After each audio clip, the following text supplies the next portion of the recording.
आदाब, मैं Shoaib Safi, Delhi live news से सीनियर रिपोर्टर आपकी सेवा में हाजिर हुई। यहाँ गोंडा की जामा मस्जिद के अंदर हम आए हैं इमाम साहब के पास में। ये जो रमज़ानुल मुबारक का महीना शुरू हो रहा है और ये लॉकडाउन भी चल रहा है, तो इसके सिलसिले में बातचीत करते हैं कि भाई तरावी किस तरह पढ़नी है, अपने घरों पर रह करके या मस्जिद में आकर के, इसका बताइए इमाम साहब।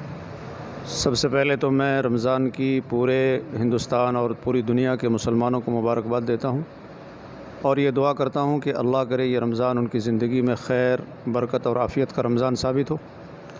और दूसरी बात मैं ये कहना चाहूँगा कि जिस तरह से हिंदुस्तान के मुसलमान अब तक लॉकडाउन का पालन करते हुए 5 वक्ता नमाज़ें, जुमे की नमाज़ें अपने घरों में पढ़ते रहे हैं, इसी तरह से वो तरावी की नमाज़ भी घर में ही पढ़ें और तरावी की नमाज़ पढ़ने के लिए किसी भी मस्जिद में जाने की क़तअन कोशिश ना करें। ये उनके लिए और अपने मुल्क के लिए अच्छी बात नहीं होगी। और जैसे अड़ोस पड़ोस में लोग इकट्ठा होकर के तरावी की नमाज़ पढ़ते हैं, उसके बारे में आपका कुछ कहना? हाँ, उसके लिए भी कहना यह है कि अपने घर में जमात कर सकते हैं, लेकिन पड़ोसियों को अपने घर में ना बुलाएं, क्योंकि उससे लॉकडाउन का मकसद ख़त्म हो जाएगा। जो गैदरिंग है, जो सोशल डिस्टेंसिंग आप बनाना चाह रहे हैं, उससे वो ख़त्म हो जाएगी। अगर 5-4 पड़ोसियों को आपने बुलाया और कुछ आपके घर के आदमी हो गए तो फिर वही बात हो जाएगी। ये नहीं होनी चाहिए।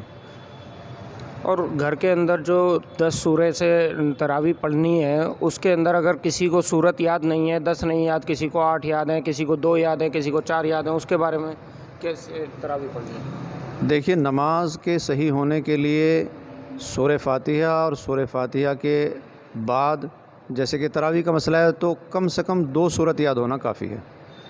10 सूरत का याद होना कोई ज़रूरी नहीं कि आलम तरा से लेकर उसको 10 सूरत याद हों तो ही जाकर उसकी नमाज़ होगी, ऐसा कोई मसला नहीं है।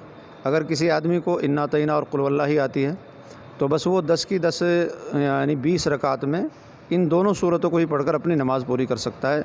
ये कोई ज़रूरी नहीं। अल्लाह जल्ल शानहू ने कुरान करीम में ये बात कह दी, फ़क़रऊ मा तयस्सरा मिनल कुरान, तुम आसानी से जितना कुरान पढ़ सकते हो उतना पढ़ लो, कोई दिक्कत की बात नहीं है।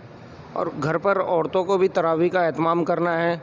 तरावी जिस तरह से मर्दों के लिए सुन्नत है, इसी तरह से औरतों के लिए भी सुन्नत है। औरतों को भी चाहिए कि वो तरावी पढ़ें।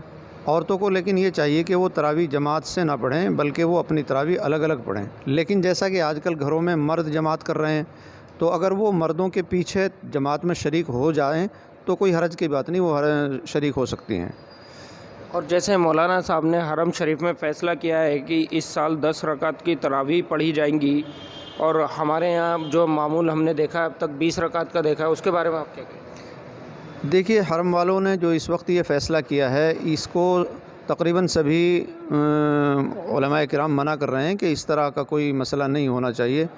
भाई, तरावी तो हमेशा से 20 रकात हरम में होती आई है, या बाज़ हज़रात हैं हमारे इंडिया, पाकिस्तान और दूसरी जगह में वो 8 रकात तरावी पढ़ते रहें, तो चलो किसी ना किसी दर्जे में 8 की भी गुंजाइश हो सकती थी, लेकिन 10 का उन्होंने ये मसला निकाला, इससे इत्तेफाक नहीं किया जा सकता।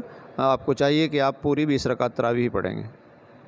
अच्छा, जो हरम शरीफ में या कहीं भी जो तरावी होती है वो टीवी पर भी आती है और मोबाइल पर भी आती है, क्या उसको सुन कर के तरावी पढ़ सकते हैं? नमाज के सही होने के लिए इस तरह से इक़्तिदा करना दुरुस्त नहीं है, बल्कि इक़्तिदा के लिए ज़रूरी यह है कि सफ़ों का इत्तिसाल हो। फिर तो कल ये होगा कि भाई आज तो मजबूरी की वजह से घरों में टीवी के पीछे नमाज़ पढ़ ली, कल लोगों के अंदर सुस्ती पैदा हो जाएगी, वो जानबूझकर मस्जिद के अंदर नहीं आएंगे और वहीं से जमा नमाज़ों की नीयत करना शुरू कर देंगे।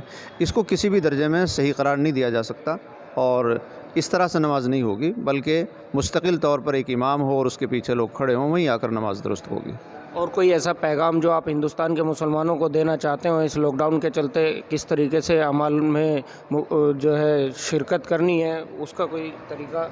बस ये है कि अब तो यही कहना है कि रमज़ान मुबारक है, रमज़ान को अपने ज़्यादा से ज़्यादा कामयाब और बनाने की कोशिश करें। अपने वक्त को ज़्यादा से ज़्यादा कुरान करीम की तिलावत में लगाएं, तौबा और इस्तिग़फ़ार में लगाएं।